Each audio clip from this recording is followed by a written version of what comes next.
Today I got a lot done, and I was looking forward to talking about some of it, but just within the last 5 minutes I really feel like my state of consciousness has kind of gone like,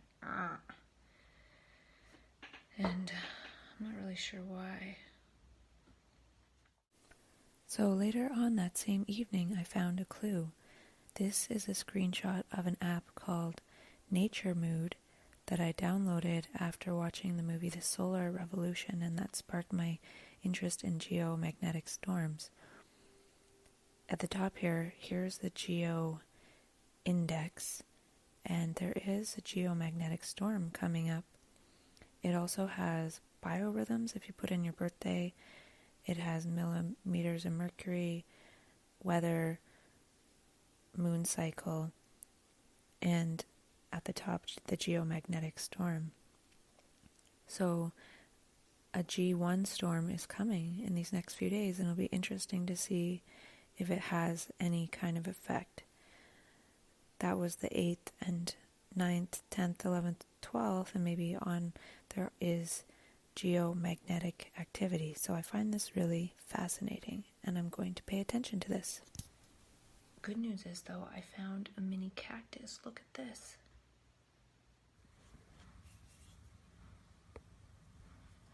Look at this baby cactus.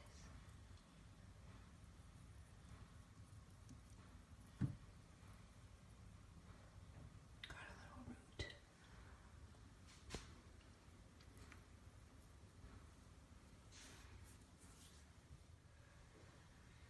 Swirl water.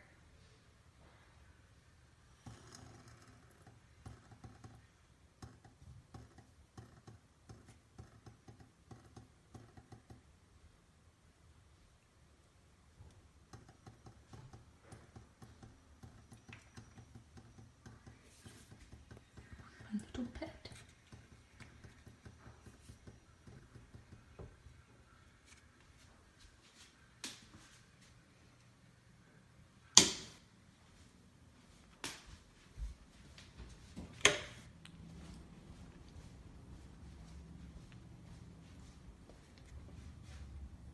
There you go.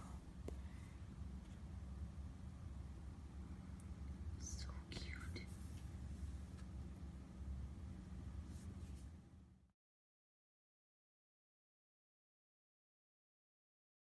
But what I wanted to talk about today was how I ordered a ton of supplements. What else is new? But I probably spent maybe like $500 on supplements today. But it's going to top me up until the end of June.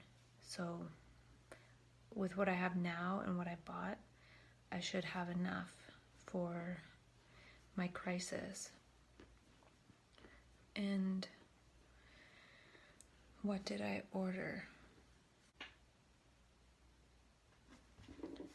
I ordered mostly from VitaCost, and I also put in an order with iHerb for these 2 per day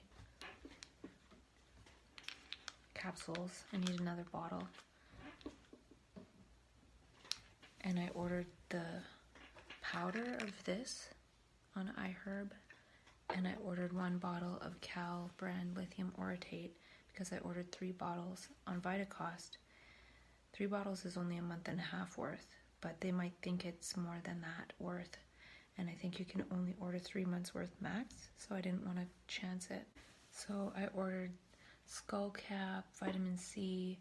I ordered this Jiao Gulan that Peter Smith recommended, more Bacopa, the lithium orotate, sunflower lecithin, tryptophan, omega-3 oils, and magnolia bark. So that order was probably about $200 American, and then the iHerb order was like $60 Canadian. And then I ordered from No Tropics Depot. I got more Polygala, and I got uridine powder. So with all of that, after that I should pretty much have everything I need on hand to make my crisis plan in terms of labeling all the bottles. And I worked on my crisis plan today too. I made this big fancy spreadsheet And so it has how to slow it down about a month before the crisis hits, and what to take continuously to hopefully keep the brain-derived neurotropic factor up and keeping the brain growing is here. And the supplements to take to knock me out if I get into mania. So knockout supplements, knockout strategies like total darkness therapy, and the blue blocking glasses, as well as the sleep master sleep mask and medications.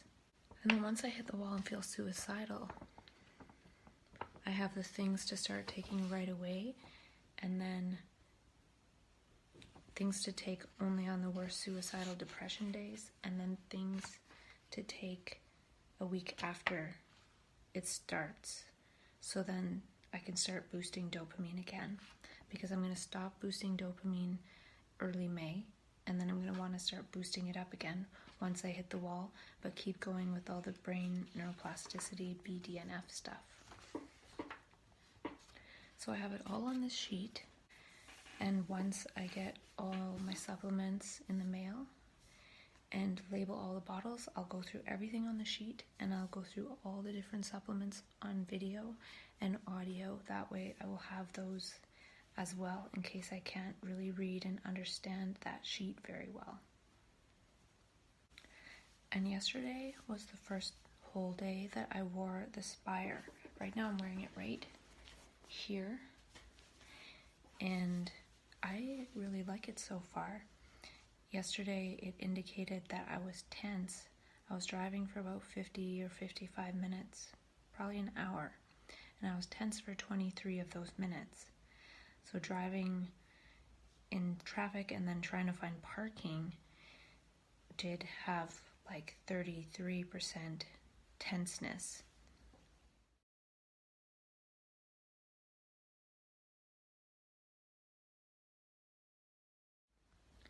So that's good to know, because today I've also been wearing it all day and I've only had 5 tense minutes, whereas yesterday there was something like an hour's worth.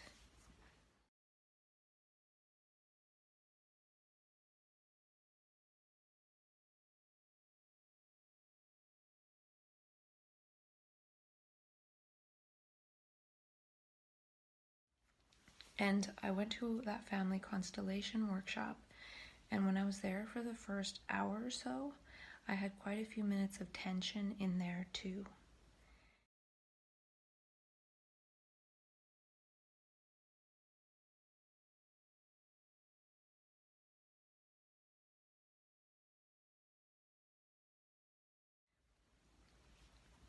And interestingly enough, I wasn't sure if it was like the tightness of my bra. I think I need a bigger size around here because I am up like 10 or 15 pounds more than usual, and it's not really easily coming off, probably because I'm taking 50 milligrams of quetiapine. So I was thinking it was that, maybe, partly. But once in the room they turned off the fluorescent lights and just had some lamps on, I didn't really have that much tension the rest of the day. So I wrote down some factors that could have been part of the tension. One was obviously the traffic. Fluorescent lights, probably, not the tight bra. Also could have been being around new people. But I was just sitting there listening with the new people, and then once we started doing weird stuff, I wasn't tense, but the fluorescent lights were off. So I think it might have had something more to do with the lighting than anything else. It also could have been that I was drinking coffee, at least for the tension in the workshop part. I was drinking coffee during the first part, so it could have been the coffee factor. I'll have to test that more. And the other thing too was I wasn't looking at my phone much all day, so it could have been partly that too. But I wasn't looking at my phone when I was tense before those lights got turned off, so it could have been the light. That's what I'm thinking it was. And I've been wearing the tight bra all day today, and I haven't had very much tension at all today, maybe 5 minutes total. So I'm ruling that out as the tension factor.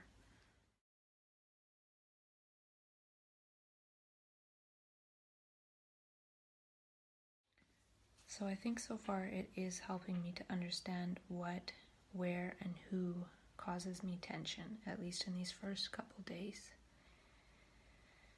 Not really any who's yet, though I did notice a few minutes of tension today when I heard an iPad, and that usually bothers me, so I did notice that. Could have been that. Spire, the company that created this stone, Spire Stone, they are coming out with a health tag that you can stick on different garments. And they last for 1.5 years, and they also measure heart rate variability, and they can measure sleep too if you wear it when you sleep in pajamas or something. But they don't ship it until late spring, but I think that thing would be really handy to have when I go through a crisis, to also monitor my sleep if I'm not able to, or if I am, and also to monitor my heart rate.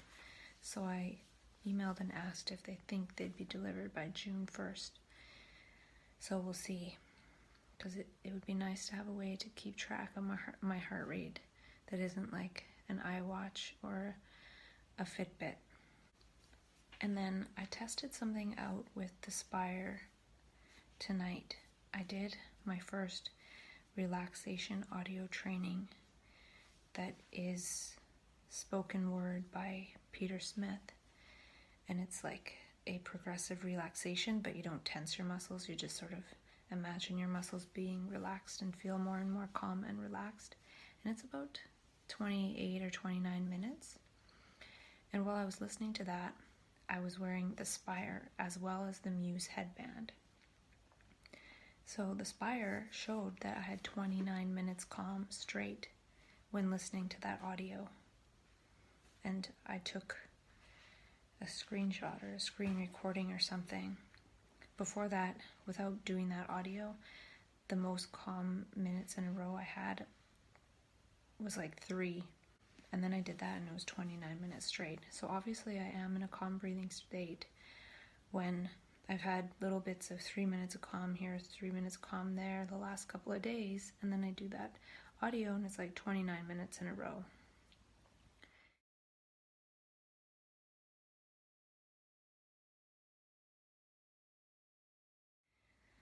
So it shows that the Spire does track something, and it shows that that audio does work to put one in a relaxed breathing state at least. And I did feel relaxed. And maybe that's why I feel a bit weird, because I did like 29 minutes relaxation, and that's sort of against the state I'm in right now. Not against, but I'm in this like flow, creativity, getting lots done. So to go in this like calm, relaxed state is kind of weird. But I need to do it. I need to do 50 hours of this brain training. But having the Spire and seeing that it does make me calm for 30 minutes in terms of breathing is motivation to spend that much time in that calm state doing that particular brain training exercise for the next 50 days in a row. I really hope I can do it. And that will take me right up to crisis time as well. And so I also tracked my experience with the Muse headband, and I got like 103 birds and around 60% calm in the 25 minutes I did the Muse meditation.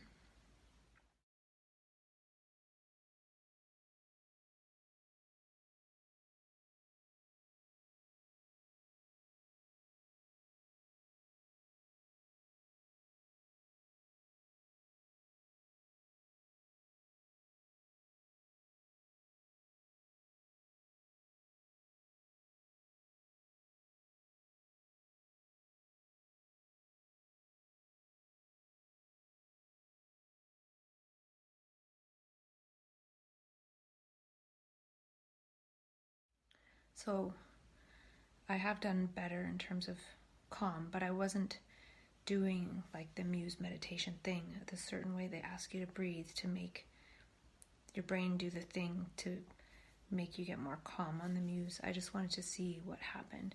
And it would be good anyway to use the Muse each time if I can, to see if over time doing that same relaxation audio does make my brain more calm in terms of what the Muse is tracking. So we'll see. That wasn't super important per se.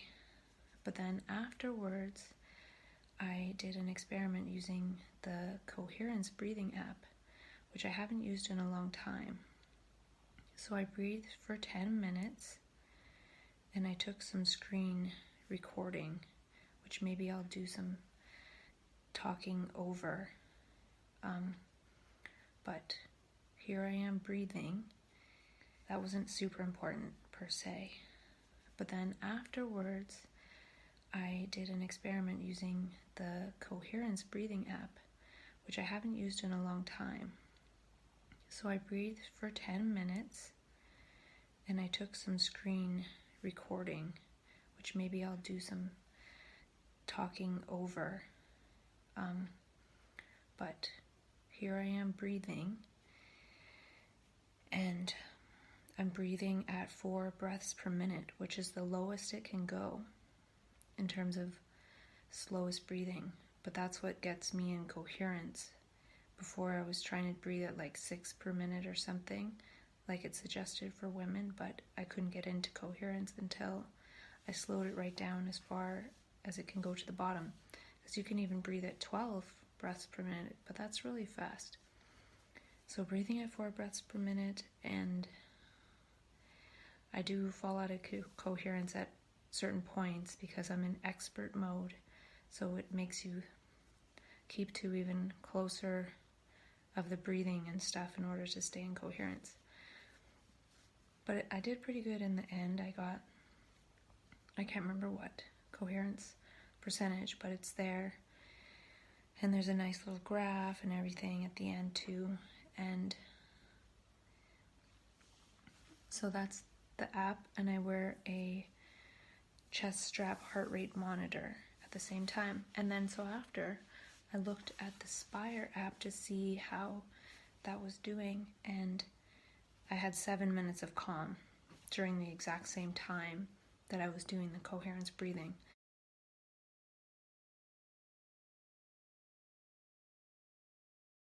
And I did 10 minutes of coherence breathings, and it was 7 minutes of calm in a row. So it seems like after a few minutes of doing the coherence breathing, one gets into a calm state in terms of the Spire. So coherence breathing gets one into a calm state too, and so does that audio that I'm listening to. So I might do both. I might do the audio and then some coherence breathing every day to change my physiology to have more calmness, and that will be tracked on the Spire as well. And then the next thing I have to do is get my activity level up. I was sitting in a workshop all day yesterday and then sort of working away at my computer all day today, and that's okay for a little while, but tomorrow I'm going to get out and be active and see what the Spire says. So here's a little bit more on the Coherence app. You can switch and see your heart rate, and you can see different things here. You can see the graph of when you're in coherence, your totals, what percentage you're in coherence, and you can scroll through that as you're breathing. You can change your breath rates. I'm showing here that 4 breaths per minute is the lowest, and it goes up to 12 breaths a minute. And then when it ends, you get a summary of everything. The time you're in coherence, the percentage you're in coherence, your maximum coherence breathing. You can go through the graph and everything. And then you can also go back and see old dates.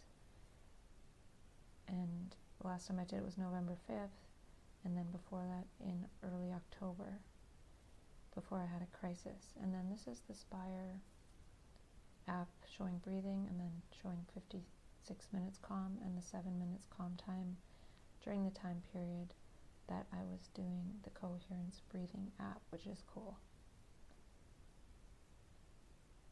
And that's about it. And yeah, it's weird. I was like creating and doing all this stuff today, and I'm feeling a bit of this like lonely-ish feeling, maybe just feeling like I need people, because I haven't. Well, I was around people yesterday in that workshop, and that's what I want to talk about next, is the family constellation workshop that I went to. It was quite profound. So yesterday I went to a family constellation workshop, and I heard about family constellation stuff from someone in California. And so I looked, and there's a meetup around here, so I went. It only cost $25, and it was a total marathon. I was there for 7.5 hours, from 1 p.m. to like 8:30, maybe even 9, and it was supposed to end at 8, and there were 15 people to begin with, and by the end of the 7.5 to 8 hours, there were still 9 people there, and 9 people stayed later after that 8 o'clock end time to support the last person who was doing the constellation or was having a constellation done. And I knew nothing about this. I didn't Google it or look it up at all. And the facilitator was really amazing. She talked for maybe half an hour at the beginning, and it all made sense to me in terms of what she was talking about with subconscious stuff, it not being linear or logical, and how it related to the morphogenetic field. And it was really cool to hear her speak so passionately. And she did a marathon. She was facilitating and supporting people for nearly 8 hours. And she was very curious and very open and very present and there and watchful and observant. And it was amazing to watch someone so passionate and energetic, just sort of doing their thing and kind of like making shit up in a way. And I'm not saying that in a disrespectful way. It's more like, I don't know the training background of how it works, but there was a certain thing she was doing, but it didn't appeal to the logical mind at all. And that's partly why I kind of liked it. It's interesting because a lot of times I'm not interested in hearing people's stories in the sense of people going on and on about their story. And that's interesting because I talk to myself hours and hours and hours on video, assuming someone wants to listen to it one day maybe. And then I also share my story sometimes to family groups and stuff. So it's silly how I don't necessarily resonate with listening to other people's stories. I don't read stories. I don't read fiction. I don't really have an imagination, so I can't really picture things. Like if I'm reading a storybook or something, or a novel, I can't picture things at all. I can't picture things very well, and that's why I have no sense of direction when I'm out and about. I don't know where I'm going. I can't picture where I'm going. So it's just how my brain works. So what was interesting is that this workshop was kind of about people's stories. One person was sitting in the hot seat, or the hero seat as they called it, and they would start sharing certain things and their intention of what they want to work on. And you would think, based on how I feel about what I just said about listening to people's stories in like the general sense. I do like some movies sometimes, and those are stories, but that's because it's like a picture and it's happening.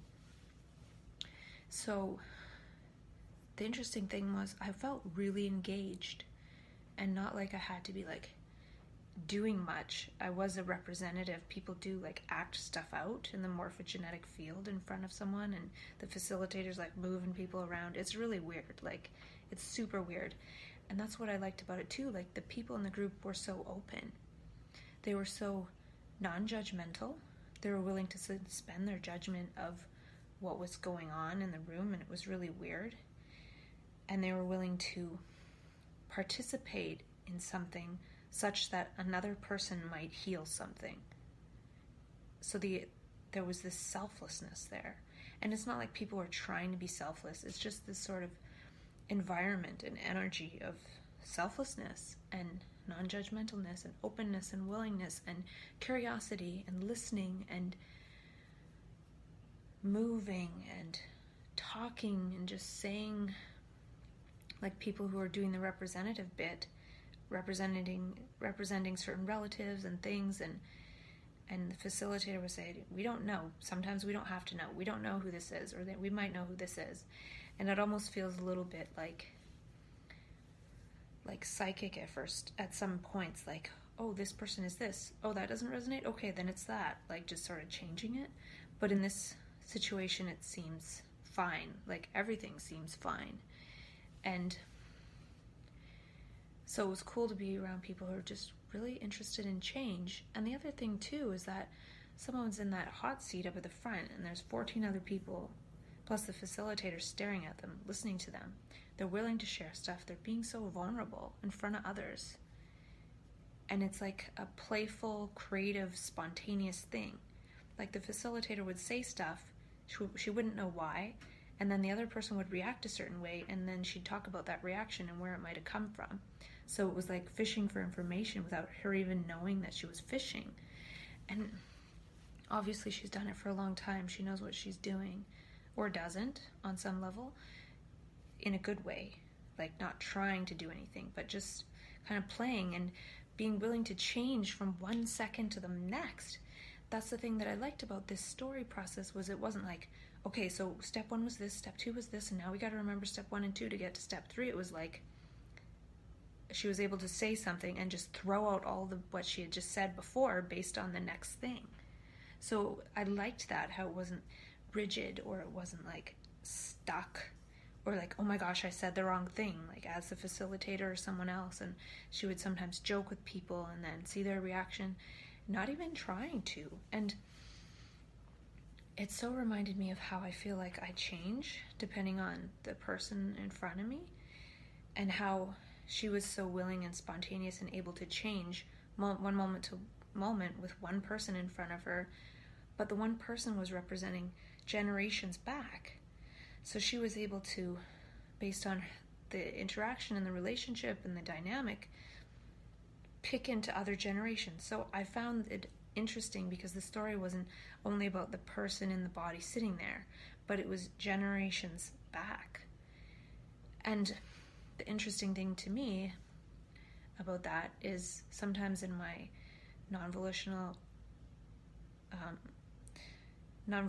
extraordinary states or non-ordinary states, I have had intimations about things related to, you might say, my family constellation, like not voices, I don't hear voices, but like information being told to me about why things are a certain way and why certain things have happened. And like, it's interesting because lately I've been pondering that there's no causality, there's no reason, there's no why. And so in this process, in a way, they're trying to find some kind of causality in the past generations. The why this happened, why this is happening now, is related to maybe 2 or 3 generations before. And so this lady is like making up reasons why based on what's playing out in this constellation and people representing different people and things. And she's able to make up reasons why that we will never know if they're true. We'll never know. But to me, those reasons why that she's making up and saying from intuition or wherever it's coming from, channeling, the constellation, they're just as valid as any kind of logical explanation we might try and make up in our head, because none of it's really true. And then also, if none of it's really true, like I could say, well, this happened just because I'm bad. And she might say, this happened because of your ancestor 2 generations ago did this and that. And it's the same pattern repeating it. It's like, well, which is more fun? It's kind of more fun to feel like this could be something that has a momentum beyond my own existence.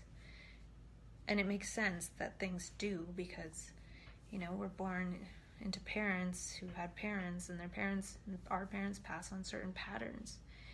And so, and I'm not saying, oh, it's more fun as in it's not real, so let's just have more fun. I don't know what's real or not. But that doesn't matter. Like, I just really like the willingness to be vulnerable and play around with things to see what would come up. And even the people that were being representatives were saying stuff, and it's like, You know, oftentimes in friendships we'll like smile and nod at each other just to not hurt each other, but the person sitting in the hot seat had maybe a friend who was doing a representation, and they're just like saying stuff, and it's almost like a safe place to just kind of say whatever comes out, and it's in a scenario, in a context that is safe, and it felt safe, and I felt engaged with listening, and I also felt like my own stuff coming up, what she said would do it. I never sat in the hot seat and had a constellation. I didn't plan to. But just participating with everyone else and being representative a little bit. And ironically enough, I got picked to be like the healthy self in the future, or like the angel, or the holy this or that, which was weird. But I also got a chance to be in a constellation for someone where I got to tell them what helped me heal from no energy for 5 years, like chronic fatigue. And maybe that will help that person. I don't know. I'll never know. Or maybe I will. I don't know. It doesn't matter.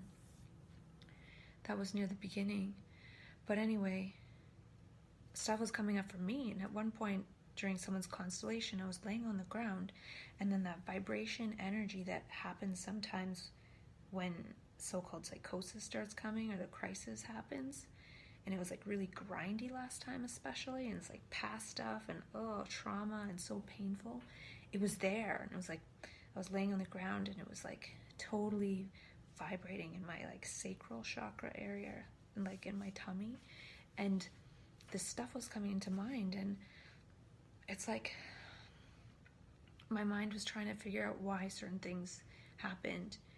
And it sort of figured out a certain reason why certain events happened. I won't go into details. But interestingly enough, the next day, two people involved in that sort of dynamic were having a conversation on the phone because one called the other. And the reason that I thought of in mind for such events happening was shared by the other person, you know, the very next day. So that was really powerful. And it also gives more proof to this whole like oneness thing that I'm feeling like crazy lately. And it'll eventually drive me crazy to feel so one, because I can't uphold the highest, best version of myself, because the past stuff eventually comes back. But what's interesting is this space, this like constellation meetup, felt like safe space for the mind to be with people's stories and their representations and what they're going through and processing. But then one's brain, by being in that situation, starts processing sort of one's own constellation, even if they aren't. Even if I'm not in the hot seat, my brain was still working.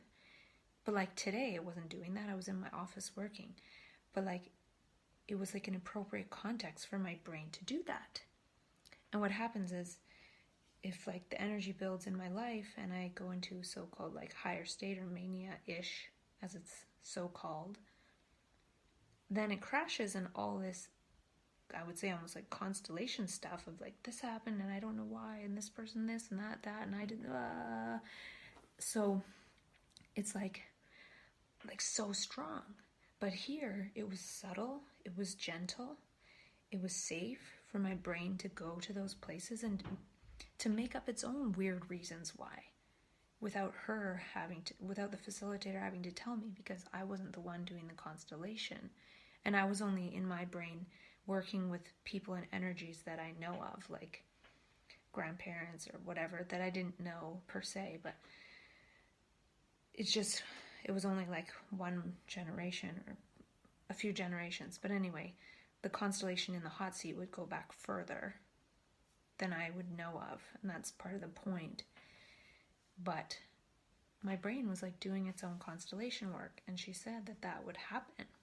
So what I'm saying is, it felt like safe space for my brain to do that. Like, this is the appropriate context for the brain to do this shit. And then when I leave, like, go back to living normally. So I'm wondering if small doses of this kind of context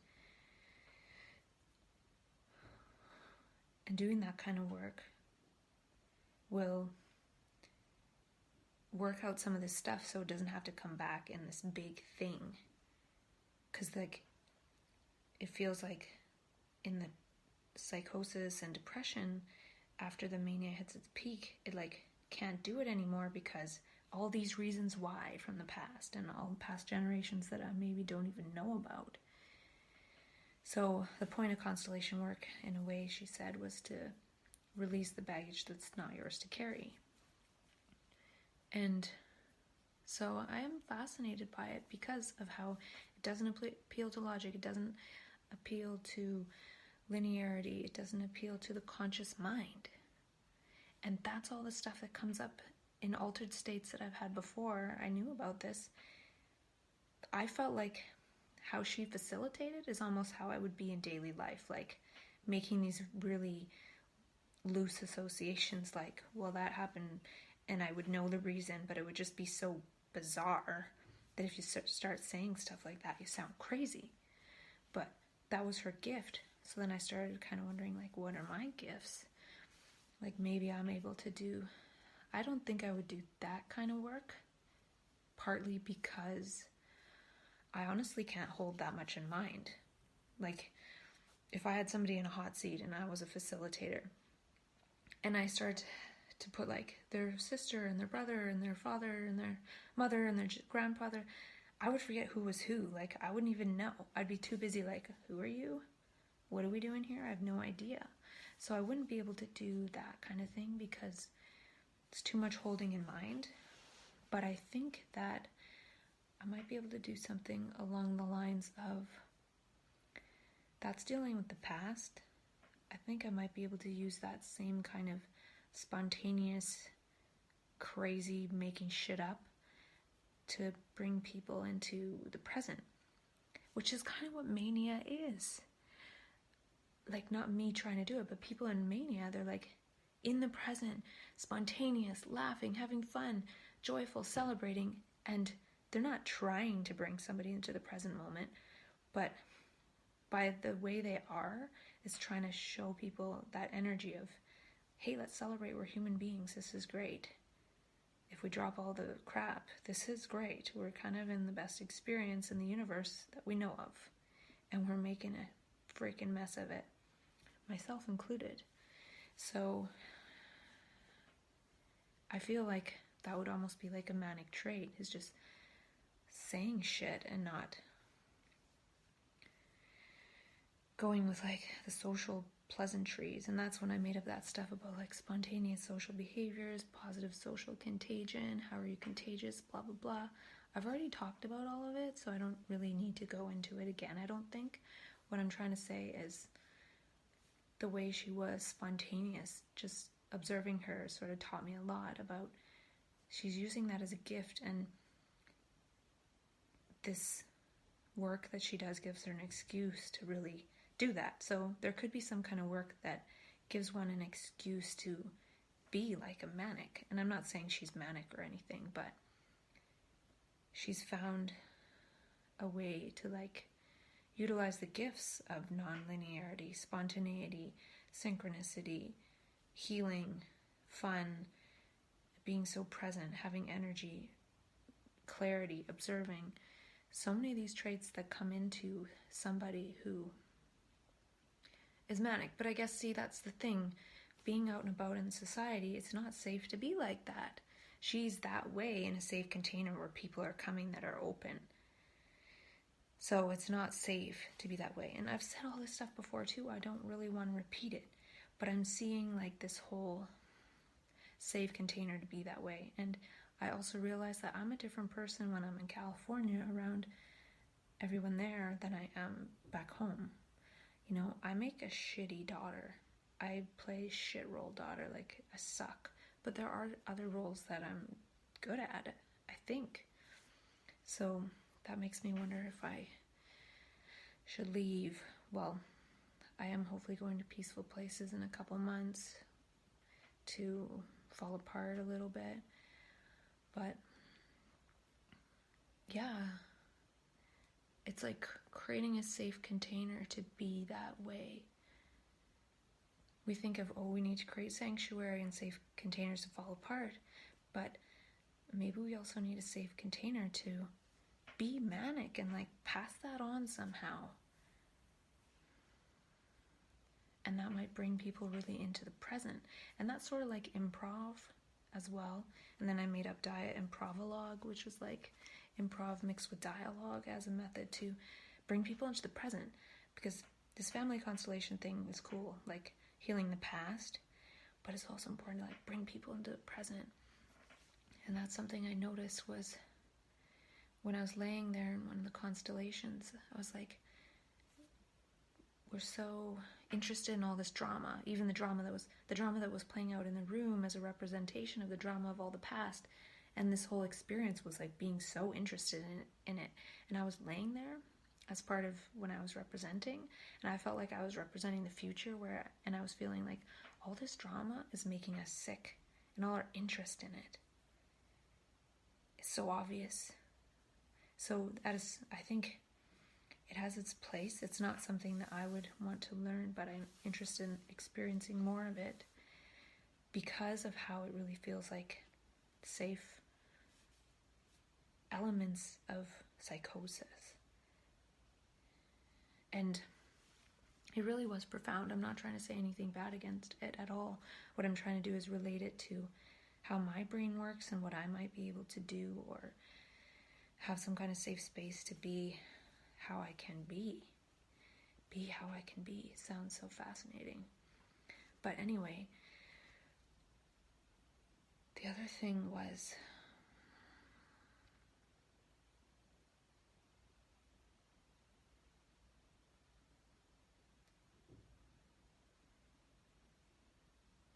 I don't really remember. I did remember for a second, but then I do have my notes.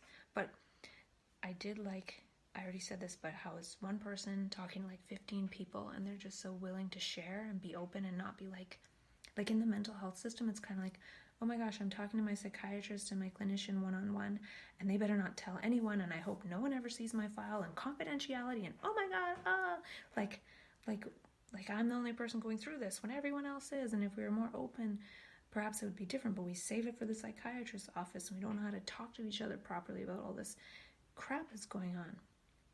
So it's really not private, but it is made private. So I just really liked how people are talking about their stuff just so openly, and really using and utilizing everybody to help heal, and everyone's so willing to participate, as opposed to like saving it for the professionals.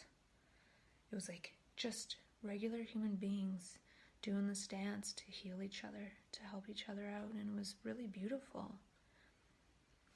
And yeah,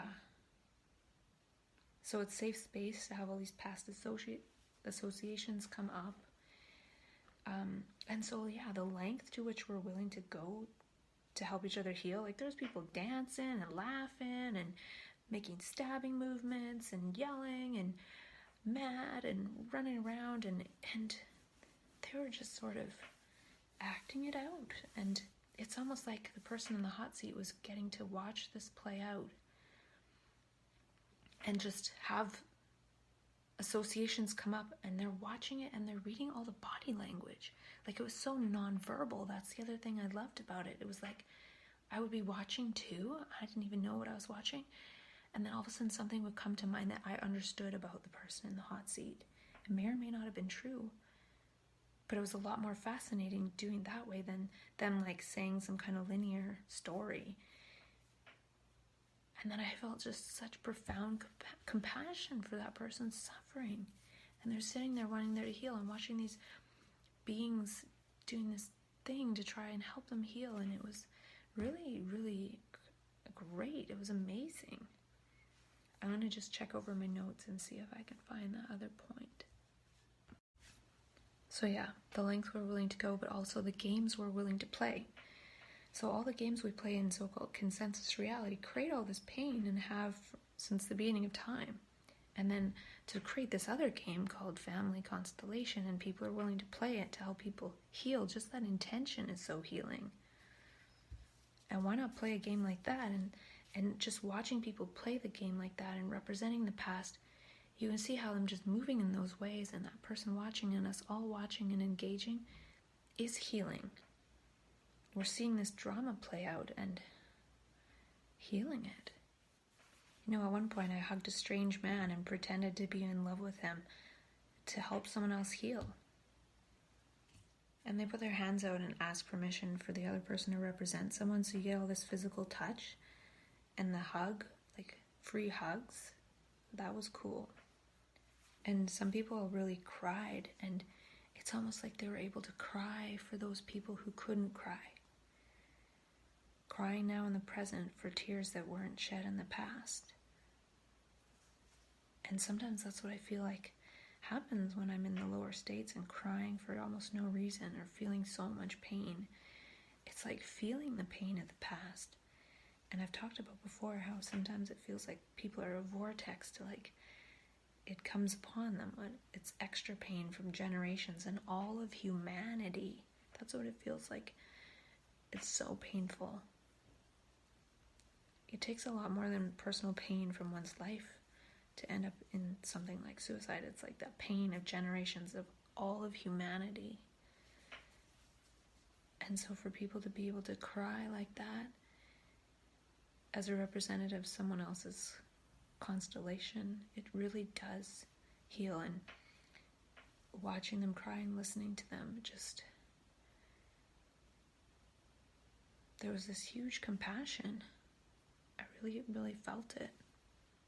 And regular therapy is so logical and linear. This was a lot more interesting and fascinating and gave space for different things to arise in the brain than like the next logical step. And it wasn't linear. And yeah, I just felt like there's more chance to heal something when it's spontaneous like that. When it's not like directed logically and linearly by somebody. It's like you come to your own realizations instead of someone telling you what the best way to look at it is. Even though she was saying stuff and directing stuff and telling people to say things, and I was totally down for it. Like, it didn't bother me. I thought it was really fascinating. And it could be that a reason why this appealed to me is that I do read body language too and read more into things. So this lady, that's what she was doing, is reading more into things and reading the body language and what was happening and so much more that I'm not aware of. But I feel like she's aware of so much that we're not aware of, and so am I. So it felt like a safe space to be aware of more. And then when that more came in, it wasn't like strange. Where did that come from? That's not true. That doesn't make sense. Blah, blah, blah. It was, yeah, I really saw a lot of some of the states of consciousness I have, but then they're in the wrong context. They're not in a safe space, whether they're high states or psychotic, so-called psychotic states of trauma in the past. If they're not in a safe container, then yeah, it gets turned into like a mental illness. But this could be really helpful. And in this process for myself, it felt like subtly going into past associations and having them gently come up and have certain associations triggered by what was going on in the room, because we're all interrelated and nobody's story is private. So by them being vulnerable, I was able to process a lot too. I actually feel kind of like psychosis, a part of what I've experienced in psychosis, especially in the beginning, is sort of related to family constellation stuff. Because I felt my family constellation. I felt like who I was in the past, who blah, blah, blah, and how we've all been doing this dance with each other for thousands of years. Even back to like native ancestry and blah, blah. It was all there and I could feel it all. And this makes a lot of sense. It seems like certain members of the family constellation can feel it more, and those who can often get diagnosed with a mental illness, because it's really painful to have an awareness of a lot of this stuff and not really know how to give voice to it or say it. Like if I want to say like, oh, my grandmother well, how does that work? You were alive at 5 when she died, and like, well, it works like this. Well, no, it doesn't. Or, you have to explain it. But in that context, she didn't have to explain things. That's the thing. It was a safe space for it to be relatively true, and everyone was open and curious and not thinking like, well, that's not true. I better check on ancestry.com or something. Like people just went with it, and it was really powerful. So yeah, there's no cause, so we may as well have fun with all the drama, which I said. And aren't we tired of the drama? It's making us sick. We can have fun with the drama and then get into the present moment. It's better to have fun with the drama in a safe space like that and then be in the moment than having the drama affecting us out of context in our daily life. So that's how I can see this whole safe container thing. I gotta remember that safe container. And reading body language and then nonverbal, and I just really like the whole like bringing it beyond the personal self, saying this happened because of this in a past life or that in a past generation, rather than I'm sorry or I'm a bad person or blah blah blah. Like, it's more interesting. The logical explanation makes it kind of ugly. It's like trying to figure out the logic to explain. Most people don't like that at all. The other way, it was kind of like psychosis. Was in psychosis in those scary states.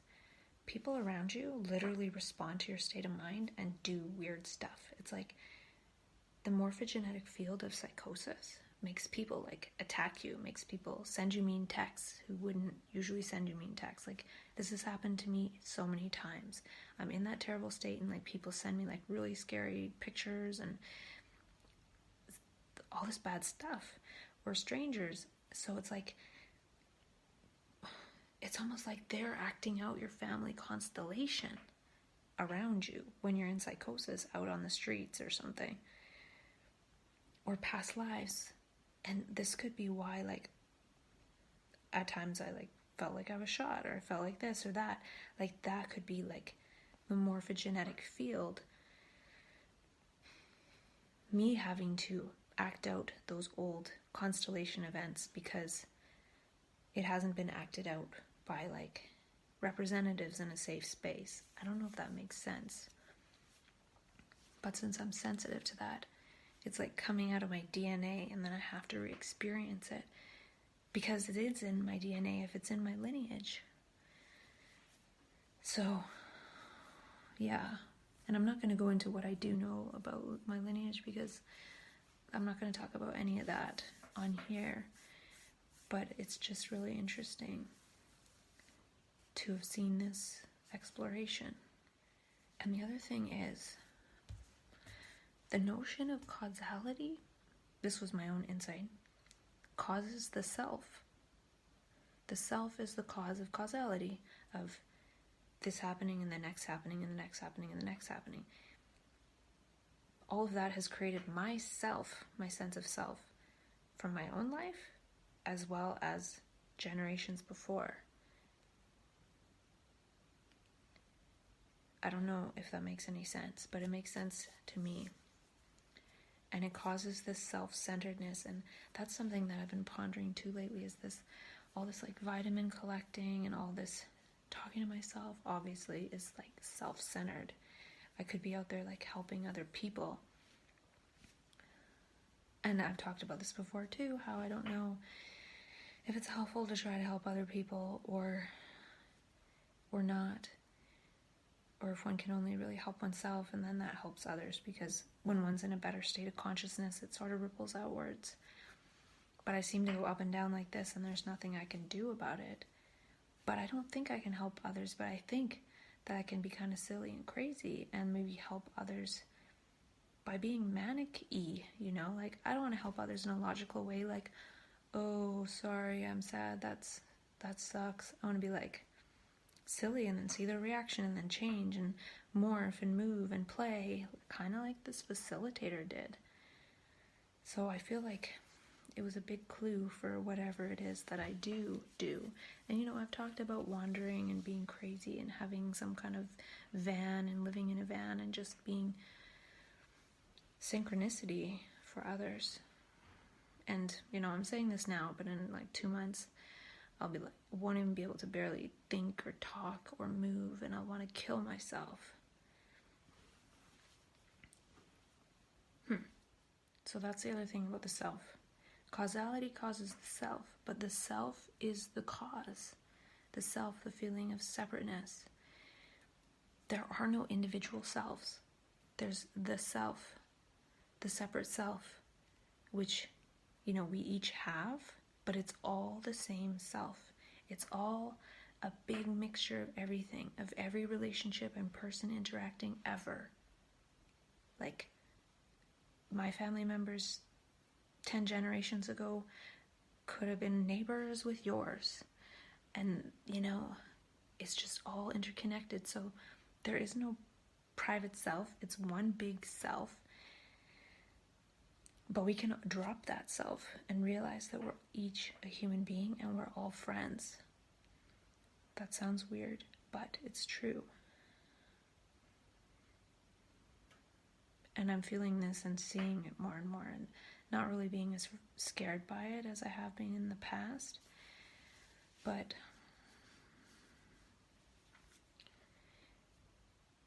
so there is no self is the thing.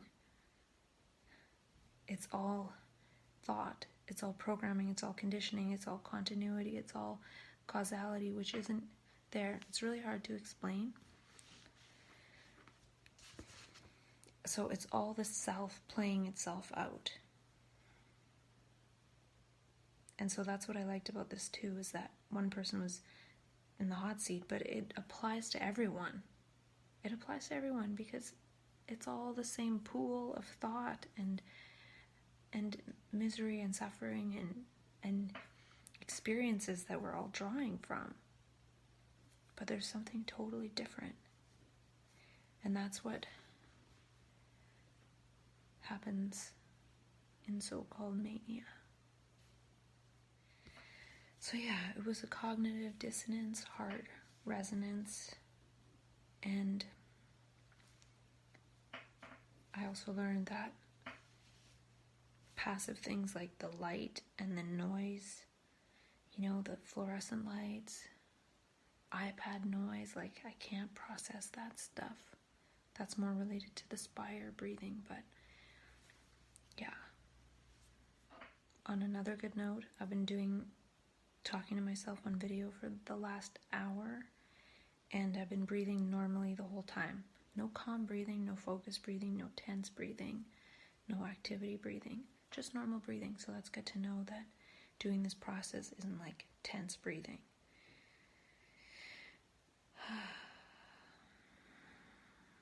So yeah, in summary, this constellation group meetup felt like going subtly and gently into the crap that bubbles up after peak state of a long, slow curve up into so-called mania, which I feel like the stress of the nervous system builds up because there's creativity and energy, and then it crashes because it can't keep going because it's also a stress on the body that it's not used to, and it defaults and goes back into past stuff and all the reasons why one can't maintain that wonderful level of functioning because there's all this dysfunctional baggage hanging around in our DNA. So yeah, I really enjoyed that workshop. I'm going to go back again and find out more about it because I think it can help, because it really does provide a safe container to subtly and gently go into like a psychosis-like state. It's not psychosis, but it has a quality that's similar, but so much more gentle. And it gives the brain permission to do that thing that it tends to do in psychosis, but in a safe and gentle way, in a contained way, in a time-limited way. It's almost like when you take a drug, it's going to wear off. So when you go to this constellation thing, you leave and your brain's not still doing that, hopefully. At least it wasn't for me. But then it had an immediate effect in the field, for sure, in daily life. So yeah, super cool. really, really fascinated by it.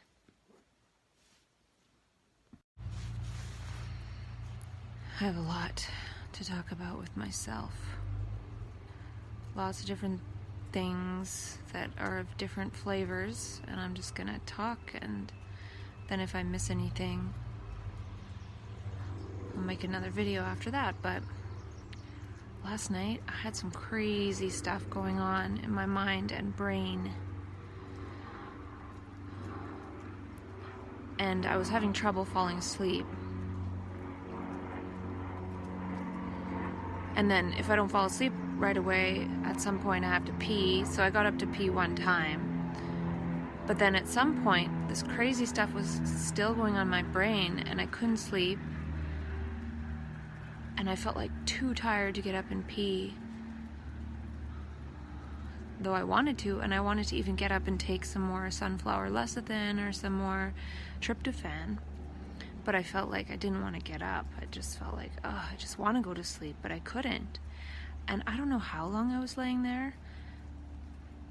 I was gonna put the Sleep Cycle app on and use it, but I didn't, because I was gonna wait until I had my sleep mask that I ordered that didn't arrive yesterday.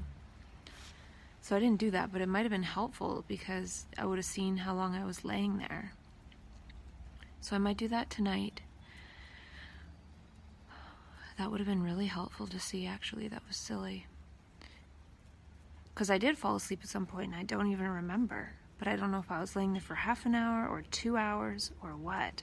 And just this stuff in my brain trying to resolve this whole oneness. Like, when I feel this oneness now and how it's all so interconnected and related, and we really relate based on the state of consciousness that one is in, and then it doesn't feel like they're separate individuals, and it's really disorienting. And then my brain goes back into the past and realizes it's always been like that, and then realizes we're not separate, we're not individuals, and it's just so bizarre, and I can't wrap my mind around it. It's impossible.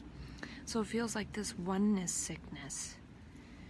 And so it's like, no, I want to go back to feeling like myself. I want to feel like a separate self, because I feel like it's not safe to feel like one, because then one merges with whatever is around one, and if it's not what one wants, then one ends up playing out things in that scenario indefinitely. I don't know how it works. I really don't. So it would have been cool to have that tracked, but I didn't track my sleep. But then this morning I felt kind of like depressed. And what happened last night too was I shared my story with a group of people, and I felt like really high. Not like manic, but I felt more magic and energetic, which could be my manic. That's maybe what it is. And so I shared my story for like an hour or so, like from the level that I wanted to. But then I realized after, it's like, wait, I sort of shared my whole thing. I talked about lithium orotate. I talked about everything I'm doing. Not all the details, but I talked about how I want to find sanctuary and go through it by myself next time. And they asked, well, does your doctor know that you're taking natural lithium? And I said, no.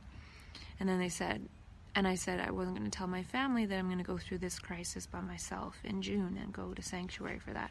So then it's sort of like I told them more than I should have. I don't know if I told them more than I should have. I was trying to inspire hope for other possibilities, but I don't know. And I don't know if it was wrong, like it happened, but it feels like, did that deplete my energy when I'm sharing to people like that? Am I just giving food for thought, which just creates more images and chaos and everything? Should I keep to myself? Should I only share after or during? I'm blogging about it during a little bit. I don't know. I really don't. I don't get it at all. And so I came to the park to have a walk. You know, I got up this morning and I felt like awful. So I took 4 taurine when I've been taking 2.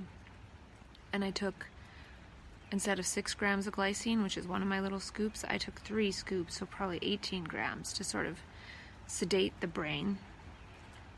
And then I still took the rhodiola, which brings up the dopamine, and I took the tyrosine, which brings up the dopamine, and then I think skullcap acts on dopamine, and I took that too. So I still took the dopamine stuff to kind of boost that back up, and then I took the calming stuff. And then I sort of sat there and colored for a little while, just did something like meaningless and mindless. And then I started to feel okay. Like I started to feel not so one. It's weird how the oneness, when the brain changes and morphs from this perspective of being the separate self, acting alone, not alone, but like separately, it's almost safer, because when the brain's like, oh my gosh, it's one and it always has been, it feels like, oh my god, it's not safe to be like that, because then one is kind of like a ping pong ball and there's no control.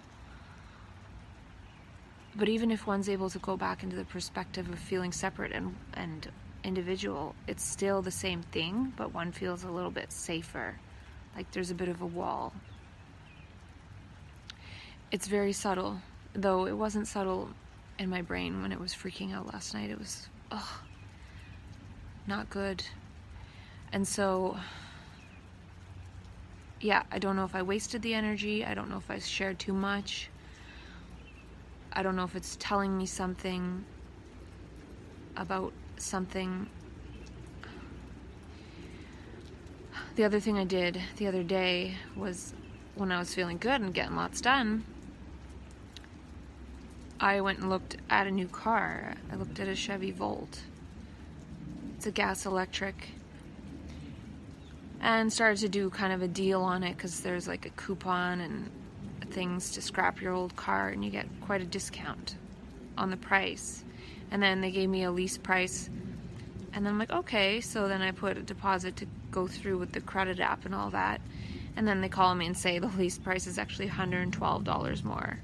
And I'm thinking to myself, I knew they were going to do that. I said it to the guy. I said, I've been in so many deals with me and friends and things, family, where they get jacked at least $1,000 after whatever is kind of agreed to, in so many different ways. They have probably 1,000 strategies, more than that. So they did that. They said, oh, we had a discount in there for the previous deal and we forgot to take it out. It's like, as if. And so I was thinking, well, it still could be good. And I was offered to have some help making the payments and stuff, but I don't know if the energy of consciousness has dropped today to have a reality check. Like, it's not good for me to agree to a monthly payment of $532 right now, because if people have agreed to help me to some extent, things can change so fast. And when I was 2019, I leased a car, and then at some point I had chronic fatigue and I couldn't pay for it anymore, and it was just stressful. And I feel like, okay, I'm going to do something where history will repeat itself. Even though if I do lease this car, since it's gas electric, it could end up costing me the same-ish, because there's less gas and things. But I just feel it's more like I don't want to enter into like a 4-year agreement. My car right now works just fine, and if it was to tell me that it was going to continue working for the next 2 years, I would continue to drive it. It's an old 1992 Toyota Corolla. I love driving it. It's really fun. The trunk leaks. It's raining right now. There's going to be water in my trunk. I can't put anything in there, or it just goes all wet and moldy. But like, it could continue to work for another 6 months. And I was thinking on my walk today that, I'm hoping to go to California in October. And, I'd probably drive the car, but I don't have to take a car. So if my car lasted me all summer and then died, and then I didn't have a car going to California, big deal. And then also, like, I'm on disability, and if I have this car and I go off disability and I go to California, if I come back and I have this car, maybe it's harder to get back on disability. And, I really do need that, because my wellness is so inconsistent. It's so, and that's the other point, is that you know, I might be able to enjoy this car for the next 2 months because I'm doing well, but then all of a sudden my brain tanks. I can't even drive. I can't even think. I can't even do anything. And it might just sit there for 3 months. So it's kind of, it could be potentially a waste of money. And so with my car now, I don't have a payment. So if it sits there, it's not a big deal. And also, after I go for a retreat in June, I don't even need a car in the summer if I stay somewhere near transit. I could just get a bus pass and go to the seawall and rollerblade. And also, you know, if I had this car, I'd end up having to drive all over trying to make some money to pay for some of it. Whereas if I don't, I can continue to work from home and work on the stuff that I'm working on, which doesn't really yield any money at this point, but it could potentially if I put energy into that as opposed to putting energy into a car that I'm going to have to run around trying to pay for. I don't know, it just seems like a bad idea. Whereas the other day it seemed like a good idea. And that's the thing, if that state of consciousness that was higher that I had on Monday, Tuesday, I could maintain it, I would be fine. But it's not necessarily going to be maintained, and I have to be real about that. And also, these next few months, I'm going to be seeing if I can maintain my consciousness using these supplements. So I need to, for me, keep going with life as it is, and then as stuff comes up, like last night, figure out how to better navigate things with the vitamins and take more meds if I need to. So for example, last night I learned I don't want to get my butt out of bed if I can't fall asleep.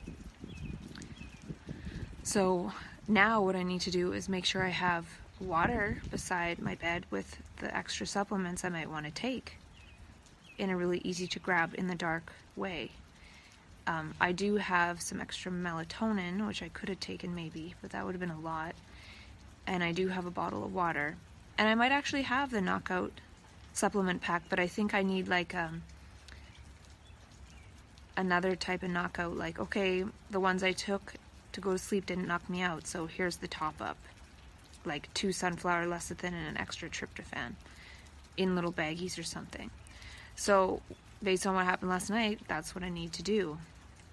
And also, when I do get this stress and I'm not able to sleep, it makes me feel like I have to pee more. And I remember last time when my brain was feeling like it was about to implode, and then it did, I was getting up to go pee like every 5 minutes because it felt like so much pressure on my bladder.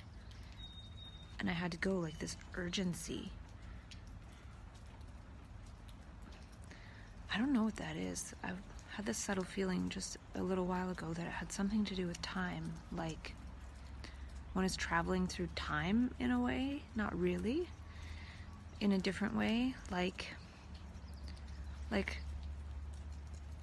the possibility of everyone operating at a higher consciousness isn't now. So if one goes into higher consciousness, one's consciousness is ahead of its time. So then when consciousness is coming back down the levels to lower itself, to be more in alignment with the consensus of this whole area. It's kind of like traveling through time, kind of like Einstein's theory of relativity. How something, as it travels faster and faster and closer to the speed of light, time slows down. So, going at a higher level of consciousness is traveling faster, closer to the speed of light, for example. So when it's coming back down, relatively speaking, time is dilating, it's expanding. So 5 minutes could really be like 2 hours. So then one has to pee every 5 minutes because it's really been 2 hours according to the body. I just kind of made that up now, and it makes quite a bit of sense, actually. The whole relativity thing applies to consciousness. So if one goes into sort of a higher state of consciousness, there's going to be this whole slowing down effect, which more is processed in a shorter period of clock time. So that could be why when we're in higher states and when we're in flow, we feel like time slows down. Like maybe we don't even have to get up and pee as often. But then when our consciousness slows down again, all of a sudden we have to pee like at a regular rate or whatever. Or if one was in that state for a prolonged period of time, the slowing down, one might all of a sudden, now you have to pee 5 times in half an hour because you were just in a different time zone in consciousness. And it kind of makes sense too in terms of the experiencing weird stuff in the brain and mind. It's almost like laying there awake, but like having the amount of dreams that you would have in a whole night, or like in many nights and many days. But in one night, and it keeps you awake because it's hard to sleep when that much material is being processed. I don't know if that's part of how it works, but it seems kind of logical, and then it makes it maybe a little bit easier to handle because one realizes it's relative. So consciousness is relative. So you can go into a higher state of consciousness, but that's not the overall resonance of the morphogenetic field. So it's very difficult for one to stay there in isolation and not have the relationship of others around being congruent with that. And I don't know if that's true, or that kind of puts like blame on others, and I don't see it that way, because then I feel like, wow, there are no others. But to come back down feels like, okay, again, there are others, because these beings feel like they are other. So I have to go on feeling like I'm other too, which is fine. It's actually quite nice. But it's not that different than the feeling of feeling the oneness in the higher state. It's more the change that is the hard part. The change from the higher state to the lower state, if that is indeed part of what's happening. And the other point about getting a new car, the way I'm beginning to understand this brain mutation thing, I don't even know if I'll be able to drive in a year or two, or if I'll want to. Even the Spire Stone and the app tell me that I'm tense 33% of the time while driving. Well, do I want to get a car that's going to make me feel like I want to drive more when it's going to be tensing me out? I don't know. Maybe that's not a good idea. And I live near people who have a car that I know, so if I need to go somewhere, perhaps I can borrow a car. Not indefinitely, not forever, but for the time being. Maybe I go to California in October and I don't ever want to come back. And then I have this car payment. And if I don't have the car payment, maybe I don't really need to be able to work, because I won't necessarily be able to work down there. Unless I have the process of getting a green card. Like, there's so many possibilities. I don't want to have something that might start to create these psychological games of, oh, now I got to do this or that because I have this car, or I have to do this or that because I got help with this car, or I don't know. I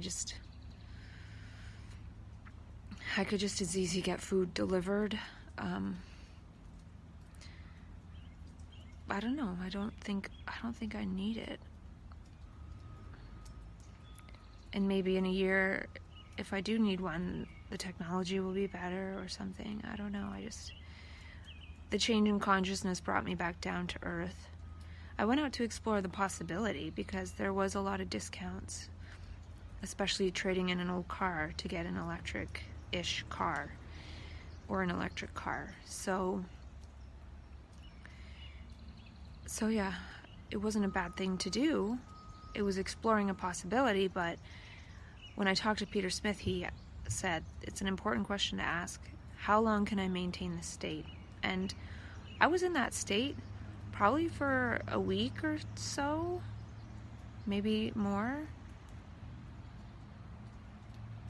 There was a certain point when I felt like, okay, I think it was only a week, and then I dropped out of it, and I don't know if it was because I shared the story or if it was just time. Maybe I can only maintain that for a week before my brain has to rest. And if it goes into that stuff again tonight, that scary stuff, tomorrow I'll experiment with not taking any of the dopamine enhancers like rhodiola or tyrosine or skullcap. I'll take some of those things to curb the mania. And the other thing I might try too, maybe not tomorrow, but if it builds up again and I'm in this space that's good again for a week, when I start to peak, even though I don't feel like crazy euphoric or anything, I might try downing those branched chain amino acids to see what they do. Because I don't feel manic, but the manifestation is that I'm going to peak at a point where I can't continue to maintain that path. The whole exploration, the path of getting a car and stepping into having a payment of some kind. My brain drops out, and I think that's the universe trying to tell me, okay, that's a nice idea, but you're not quite ready. And when I think I already said this, but when I was in my 20s, I leased a car and then I had chronic fatigue, and it was just a disaster. So, yeah, and I might want to be mobile and wander, and I can easily take flights and things like that. And if I decide I want to be somewhere else in the world and then I have this car, well, the car is kind of like symbolic of anchoring me to this area. And based on the whole morphogenetic field thing, I don't know if I want to be in this area. Like, I feel like if I'm somewhere where the morphogenetic field is of a higher vibration, then that dying back doesn't really happen so much. And I don't know if that's true. That's something that I kind of want to test when I go to that kind of sanctuary area in June. So I can't remember if I talked about this, but the other thing I need to test is how to do that P test. There's a metabolic panel, and it costs about $1,000 to get it done. And I kind of wanted to do it last time when I was having to pee every 5 minutes, and like my brain was imploding, and I hadn't yet taken Seroquel, and I'd been off meds for all that time. And I wanted to do this pee in a vial and send it in, and then pay $1,000 and go see my naturopath to see what it says, because it's like the metabolics of what's happening in stress. It might not give me any new information, but it might, since I'm sort of obsessed with exploring these physiological aspects of this energy. And if there are physiological aspects, maybe they can be navigated with supplements and things like that. And that's what I'm already doing, so maybe I don't need to do that until I find out if this regime that I'm doing works. Because if I have a crisis in the summer and then I'm able to like pop myself out of it with what I've been taught to do and I'm teaching myself to do through Peter Smith, then maybe I don't care what is going on with this $1,000 test. But I at least want to read the instructions, because what happened was I was in the point I couldn't read instructions and follow them. Like I was like a second away from trying to harm myself, as if I could read a page of instructions and like pee in this vial and put it in the fridge and make sure this and that. Inspire says take a deep breath. And then freeze it and then mail it. I couldn't even drive. I couldn't do anything. So I have to have prior knowledge and understanding of how to do it. So I will study that. So with all these things, I have a lot to do that just is sitting at home and learning about this P test, learning about these supplements, staying kind of local, staying low, doing the relaxation training of the brain. And I did the relaxation audio last night, and the Spire said I wasn't breathing calm. I don't know if it was because I was laying down and I had it hooked into my pants, so maybe it wasn't able to test my breath as well in that position. So I'm going to try doing the relaxation audio in the position I did last time, which was sitting up in a beanbag chair with the Muse headband on. But maybe it's just that I'm not able to breathe as calm lately because I was sort of at the end of this week cycle of getting more, you know, dopamine high.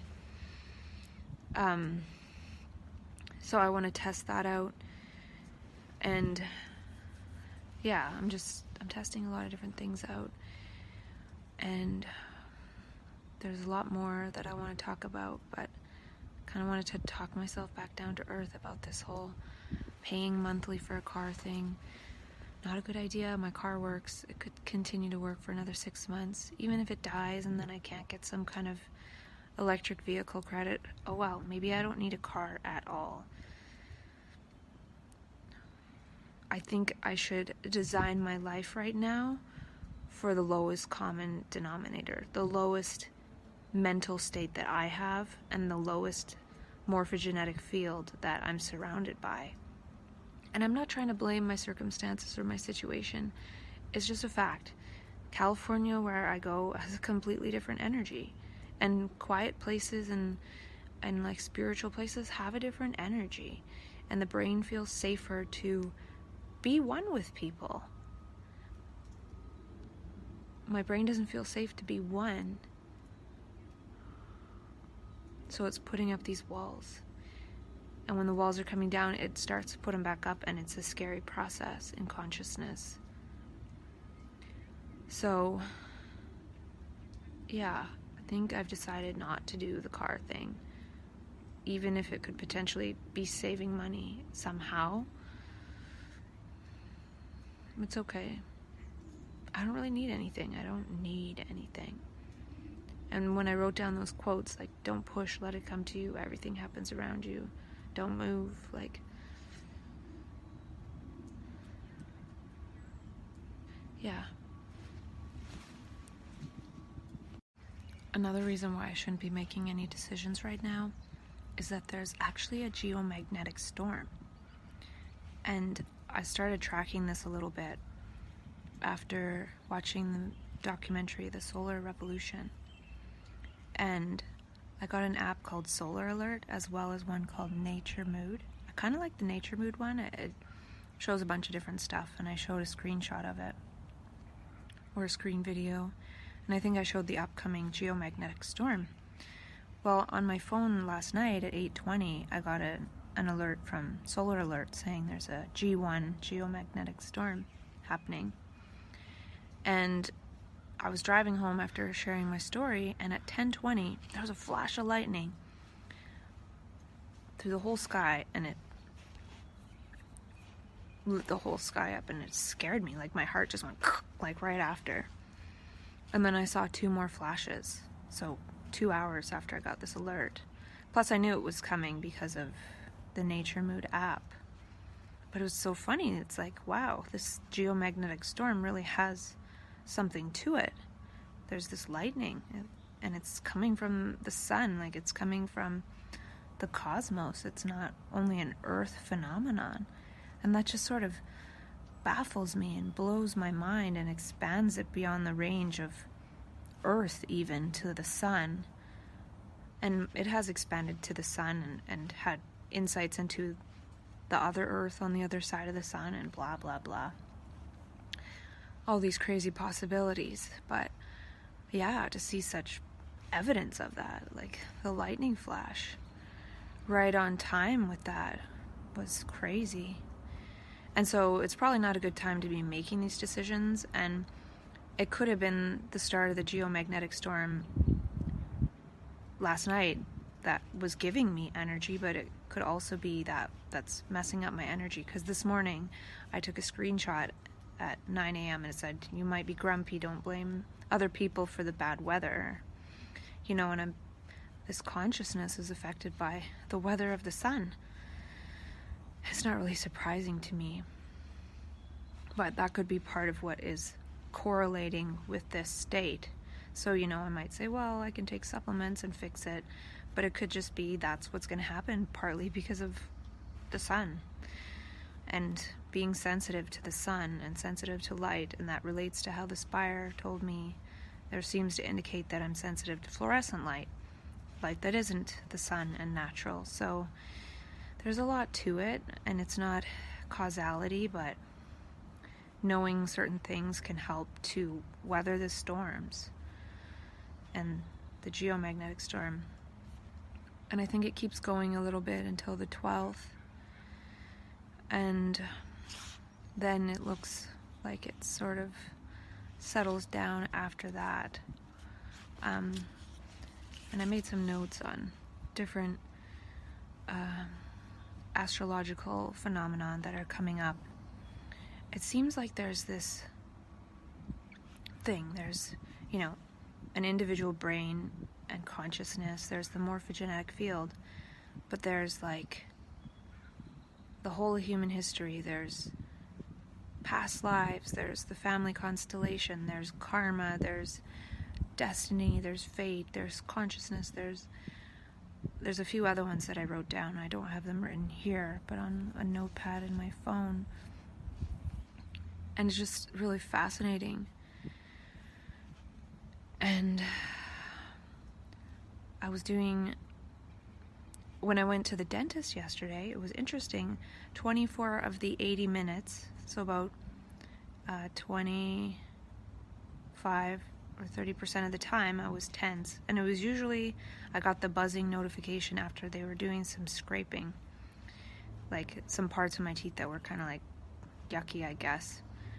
My teeth aren't too bad though, considering I haven't been to the dentist in like 3 years. That salt toothpaste, I think, really works. And the water pick. And yesterday too, when I was caught in traffic, this Tesla went by the other way, and it had a license plate that said Dream C, like Dream Center. Didn't say Dream Center, but it just made me think, like, there's the Tesla saying Dream Center, like, don't forget the Dream Center. Don't forget, you kind of want a Tesla, not a Volt. So maybe I can wait out for that. Hold out for that. It's kind of like that line in the ABBA song. I had a dream, or I have a dream, I think it's called. You can take the future even if you fail. There's a future consciousness that is also now, but with the morphogenetic field the way it is, it's difficult to stay in that. And then that's the whole point. Like, how long can I maintain this? It seems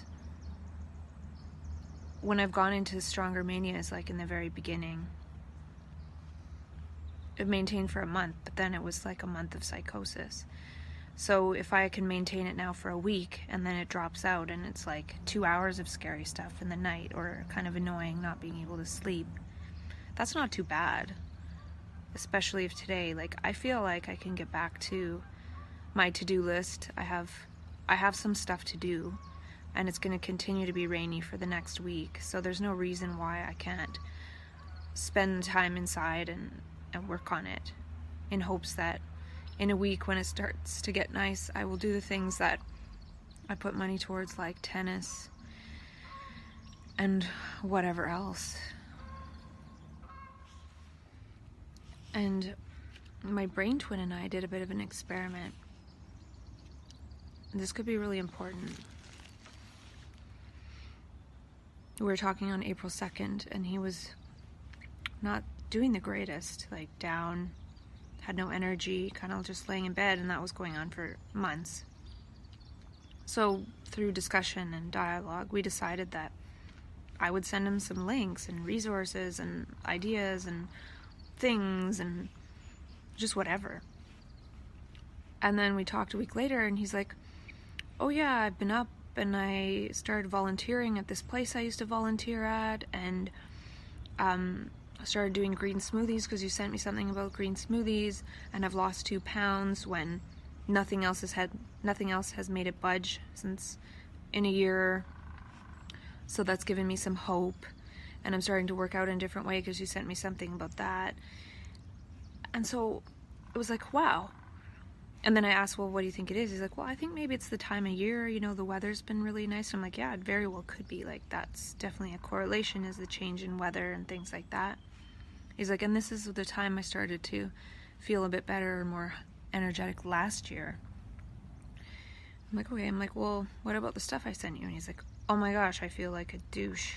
yeah, like when you started sending me stuff, I wrote down some of the stuff he said because it was interesting to hear how it worked. He said to have someone sort of spoon feeding me something to look at. It gave me something to look at. And then he's like, I started journaling.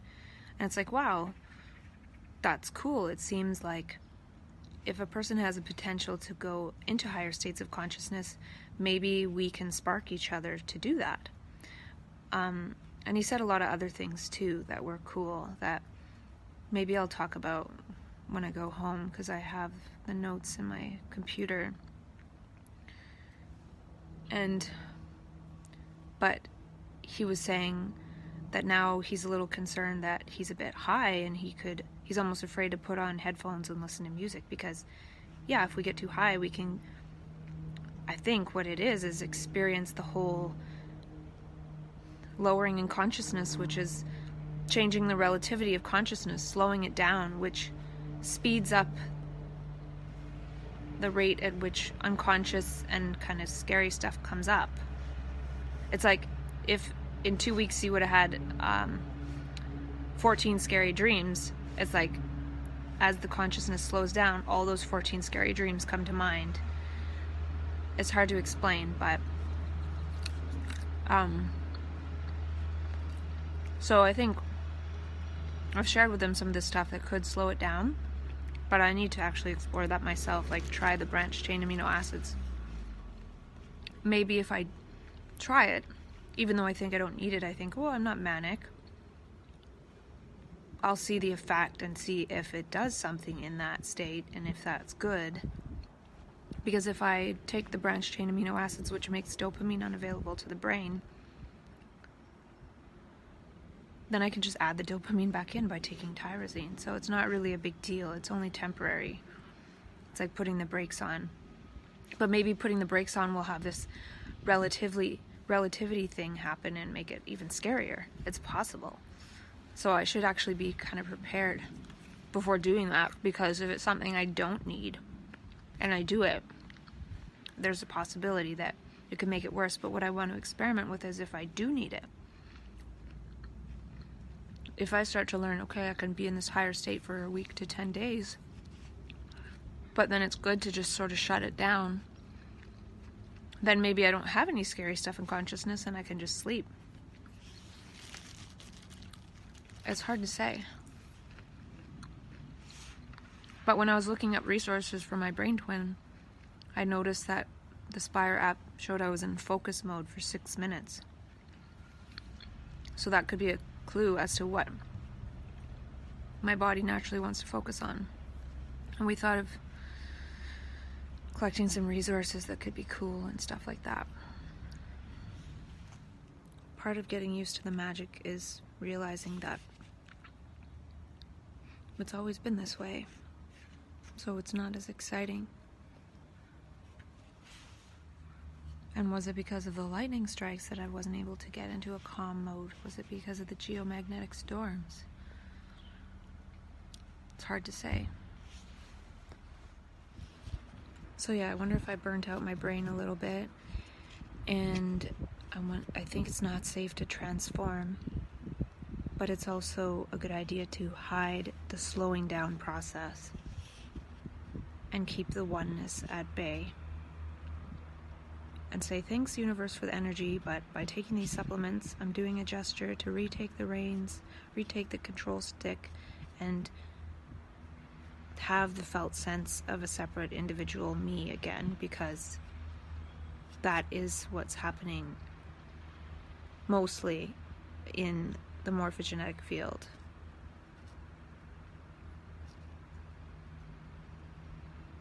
And I might be able to change that to some extent, but it really makes people uncomfortable. Maybe they change and they don't know. I don't know how that works. But then when we all change back, they sure know that I'm now an I again. And that sucks. And make it really obvious that that's what I am. Again, as. And there's nothing wrong with that. It's all good. and it's not good to lease a car. My brain feels fragile. And I'm kind of feeling like these supplement things are just gestures of retaking control. Control is part of the ego functioning, so by doing that gesture, which isn't harmful, it's a gesture of taking control, whereas sometimes we feel like we have to do gestures of self-harm in order to take control, because the self mostly is a self-harm mechanism. It's saying terrible things to us and all day long, but the self can actually be also a control mechanism of health. So when one does a gesture of healthy control, one is also getting in touch with control.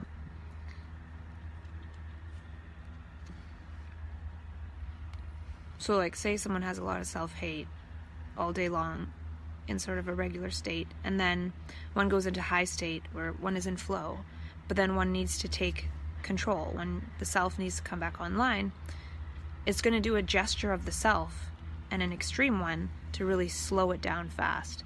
So here comes this gesture of self-harm, or almost ending one's life in order to slow down consciousness. It's going too fast for the circumstances. And by doing a gesture of self-harm, it's like, I'm taking back control. But then that's not good, because people say you've tried to harm yourself. That's a mental illness. But really it's a gesture of trying to bring the self back online. So when one can do these small gestures of bringing the self online with supplements, at least it's something that's not harmful, but it's still a gesture of taking control of the energy, which one can only relatively do, but at least it's a safe gesture of taking control. And when one can take control when it doesn't get too high, then taking a supplement as a gesture, almost as a placebo, as a nocebo or whatever, it's not harmful, and it's not as hard to slow down with a small gesture like a supplement. So even if it gets way too far out of hand and one's speeding too fast, one might have to take a more harmful gesture like a really strong tranquilizer to slow oneself down and get through that slowing down in consciousness process, which is like time travel. It really is, and it's uncomfortable for the body and for the mind. But by going faster in time, we do create ripples of that resonance of that morphogenetic field to make it more possible for people to go into those spaces. Possibly, like, those spaces are there, they're accessible to anyone through many different means. If someone takes a psychotropic drug, they go into these higher states, and the slowing down and coming back to the regular consensus morphogenetic field is hard for those people too. But then there's people who their brain does that without exogenous drugs and things like that. But then we can learn to take, almost like I don't want to call it psychotics, like anti-speed. Someone might take speed or ecstasy. Our brain does produce speed and does produce ecstasy without those things, but we can take things to counteract the ecstasy and the speed and the dimethyltryptamine and all that stuff that gets made by the brain to speed it up, because the brain does need to go into some of these states some of the time in order to start painting that into this reality.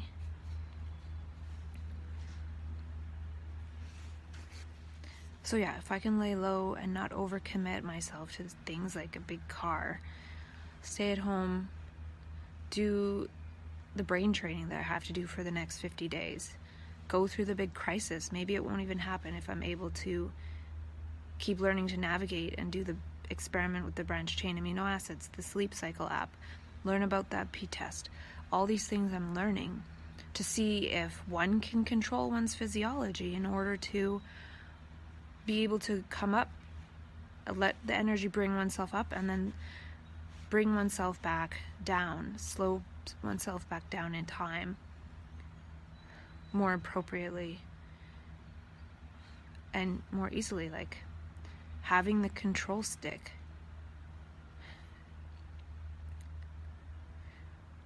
by being able to control one's physiology, not trying to control.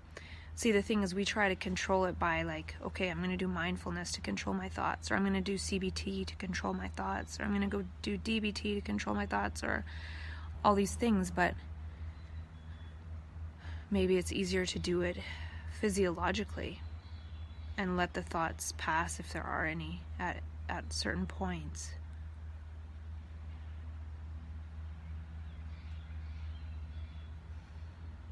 Because the point of trying to control the thoughts would be to go back to regular, monotonous, everyday life.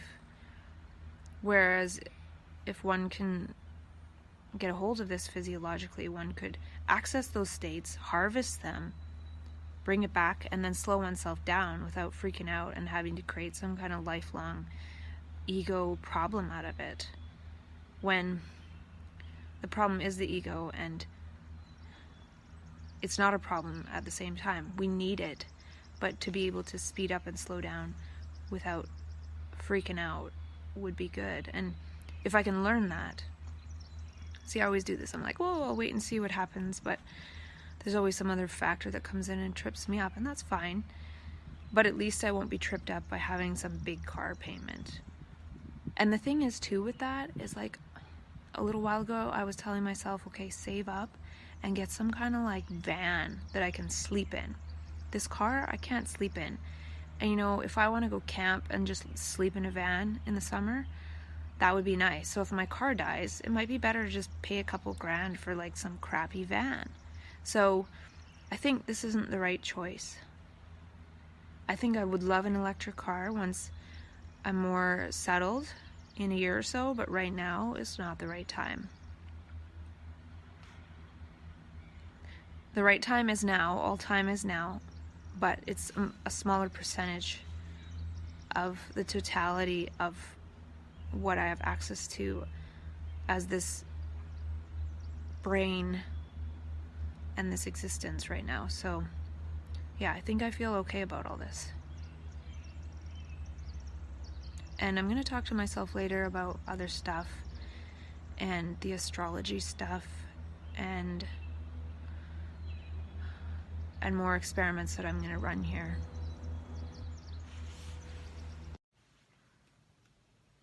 I still have a bunch more to talk about. I talked about how I had a rough night last night, a rough landing in consciousness, and I was even feeling quite anxious today at around 3:40, and before that, and the Spire app told me that I had 7 minutes of focus at 3:40, and I put in as a tag that I was feeling anxiety. So at around 4 o'clock, I took 4,000 milligrams of taurine on an empty stomach. And then by 4:23, it said I had a few minutes of focus, and I was reading some stuff that I'm studying right now about spiritual transformative experiences, and then I had another focus time at 4:52. So basically between 4 and 4:23, the anxiety feeling went away, and I was in focus for 28 minutes after 5:23.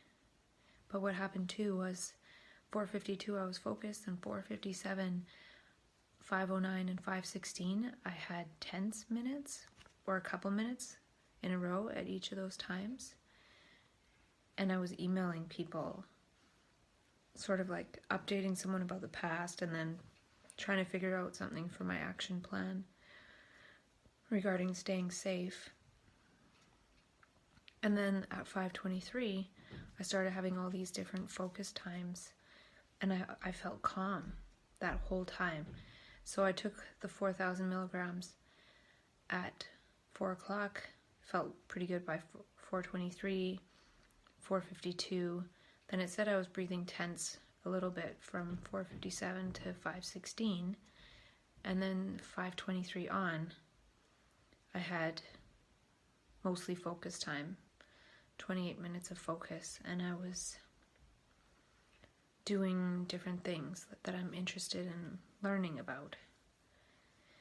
And I was also talking on the phone with somebody.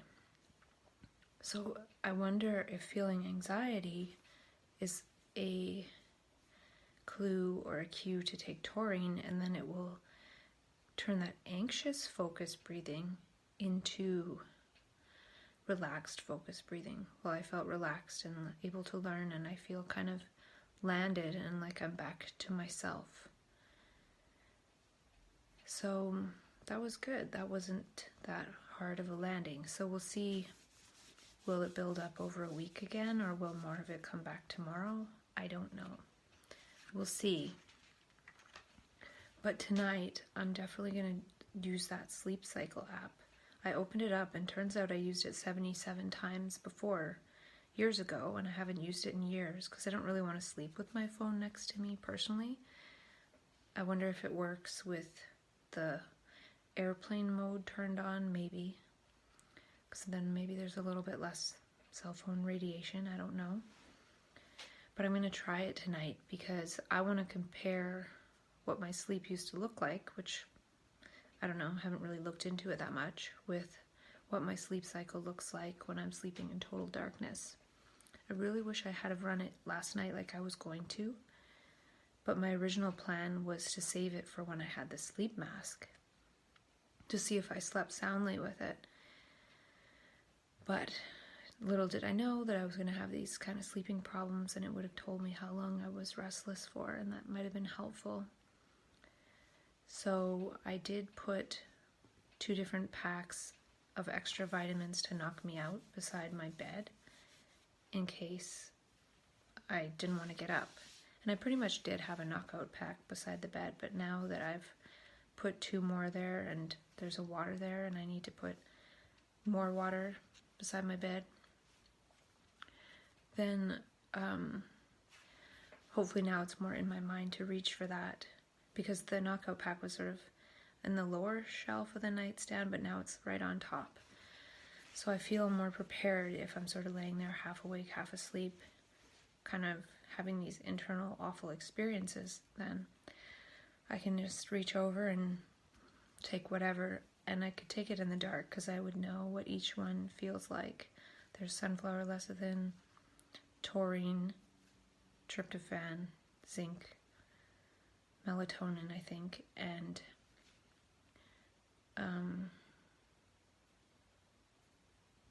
something else. I don't know. I'm not sure what it is.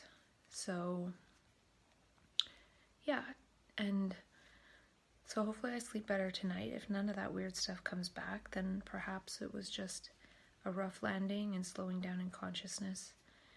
And I wrote some stuff about that process a little bit, and maybe I'll get into that at some point. I also looked at the urine test that I was talking about.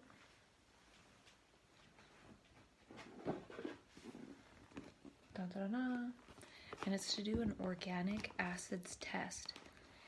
And I looked at the instructions and I contacted my naturopath, and basically all I have to do is pee in this on a Saturday or Sunday or something and drop it off at their office, and they'll send it off after I pay for the test. And it's $440, which I think it used to be $1,000, so that's not bad. And they said I'd have to stop taking vitamins 3 days before, and yeah, so that might tell me something when I'm in distress. But stopping taking the vitamins for 3 days before might put me in distress. So I could purposefully do that to see if this test tells me anything. I might try to plan that in there somewhere.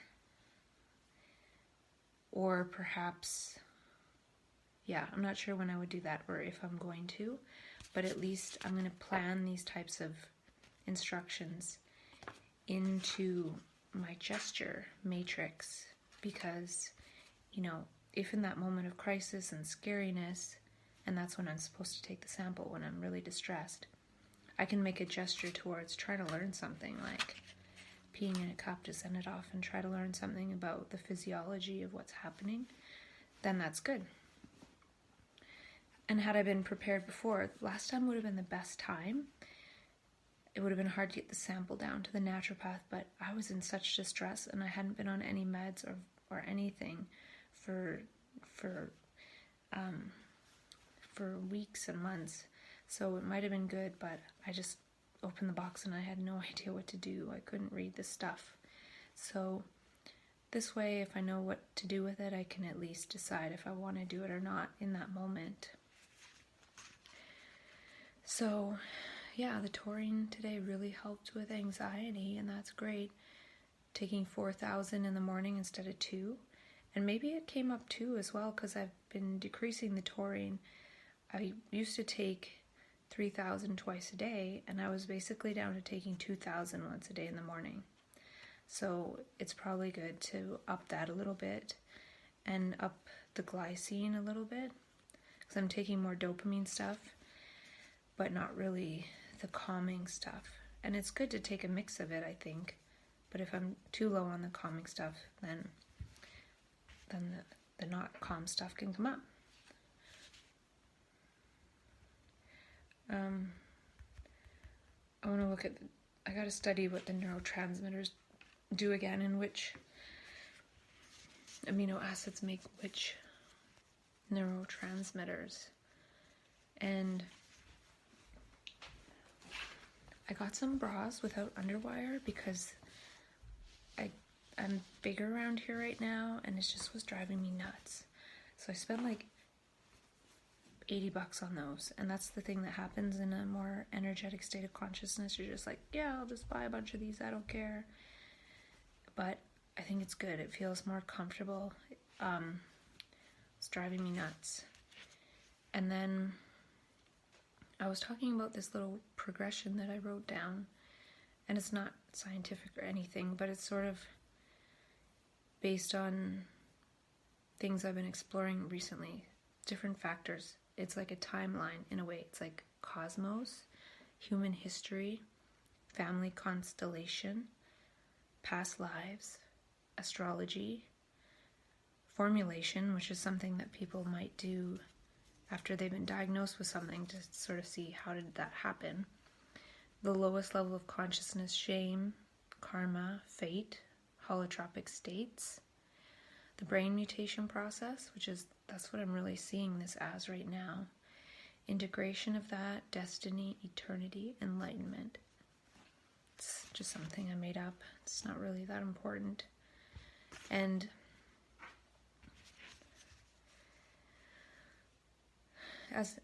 yesterday I think I did give out some good tools in terms of sharing with those people about the medical ID and pressing the iPhone lock screen button 5 times to send out a text to your emergency contacts and things like that. And today I've really been pondering this whole landing process phenomenon. So it's like consciousness speeds up. We don't really have a problem speeding up consciousness. One can take some kind of drug and speed up, or people kind of go into mania and speed up. But the process of slowing down is what is the hardest in a way. Not that we've mastered how to be and behave and gesture with that extra energy, but the landing, like I wasn't doing anything inappropriate or any behaviors in the last weeks that were out of line with my life.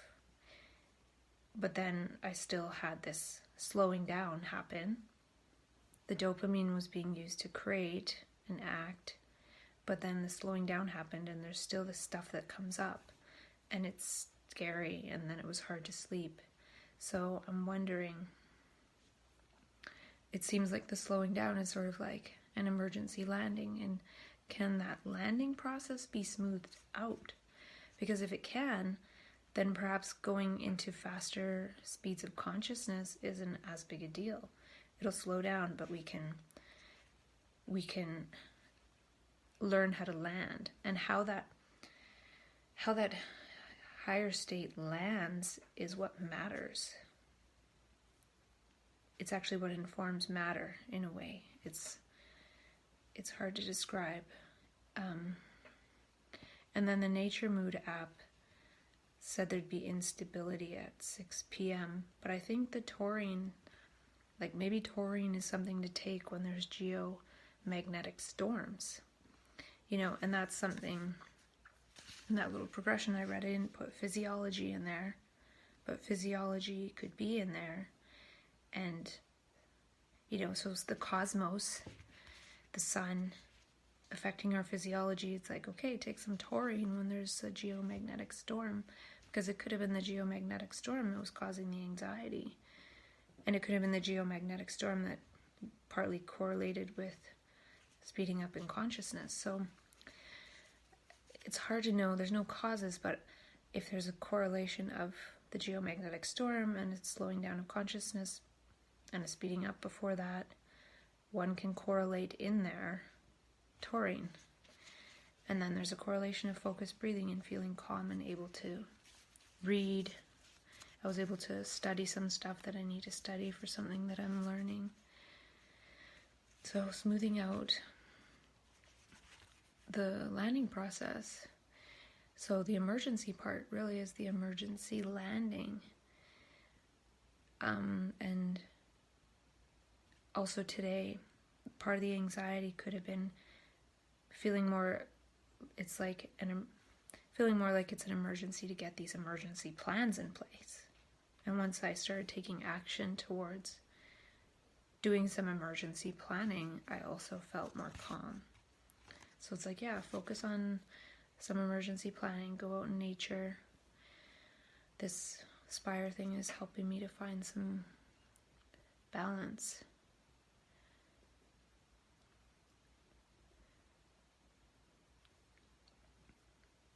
And I might feel safer because I took some steps to feel safe and understood. I don't know why I wrote that. And I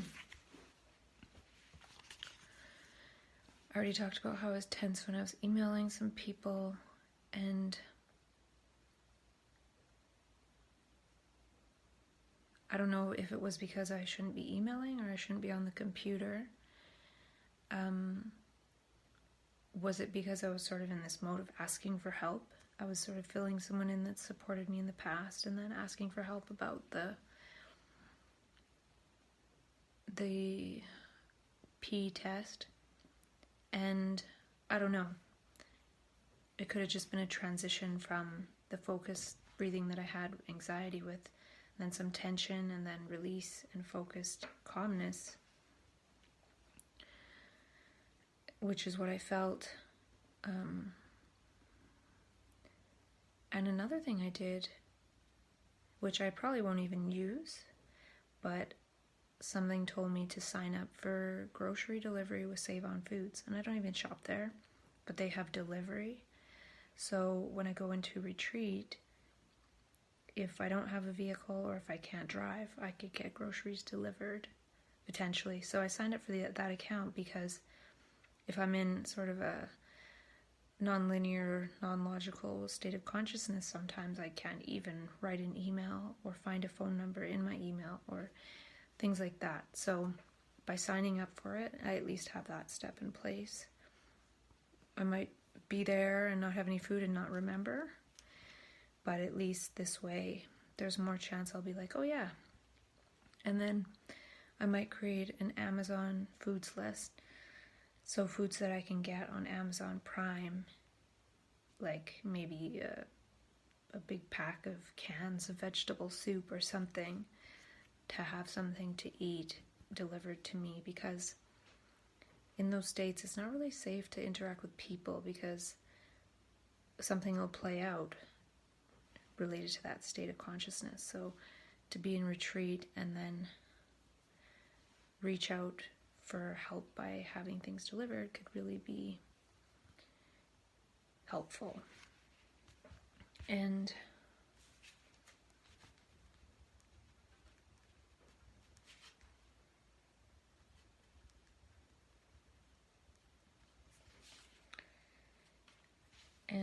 I have a lot to do tomorrow, different research, different things, and I have the whole day to do it, which is good. Like I said, it's going to be rainy for the next week, so focusing on doing these things is good, I think. And hopefully by that end or mid next week, I'll be organized with all this crisis stuff because I'll have the supplements. So I'll just have that much more planned in terms of that.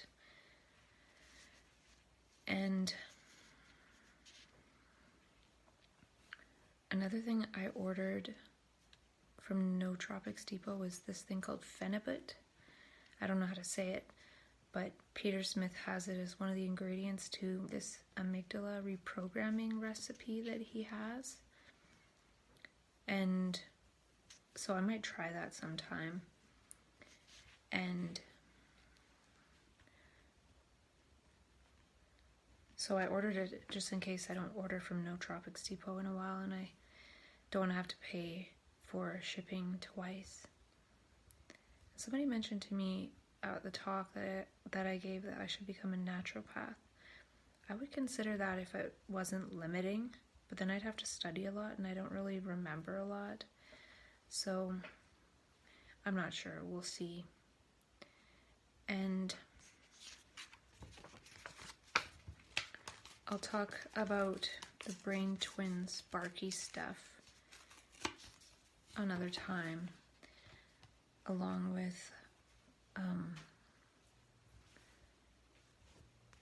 there's some astrology stuff that I want to talk about that's not really urgent because there's no new activity really until Sunday. But the solar storms should be over soon, and I'm really liking the Nature Mood app and then the Solar Alert app as well. And, you know, seeing that there's some kind of correlation between these states and these solar storms could be really helpful. And it's also correlating with my menstrual cycle, I think. I'm a little bit PMS-y. So, yeah. I'll talk more about that other stuff later. And tonight, again, I'm going to do brain relaxation audio, sitting up with a Muse headband. 4th day in a row. I need to do 50 days in a row. Hopefully I don't forget one of the days. I really do need to practice some of these things. You know, it could be a waste of time, but I want to see if I do get into some calm breathing tonight because my breathing hasn't been as calm the last few days. Hasn't had as many calm minutes. There's been more focused minutes. I got more activity minutes in there today, which is good. And yeah, if I have more to talk about, I will do another video. Otherwise, I'll save it for tomorrow.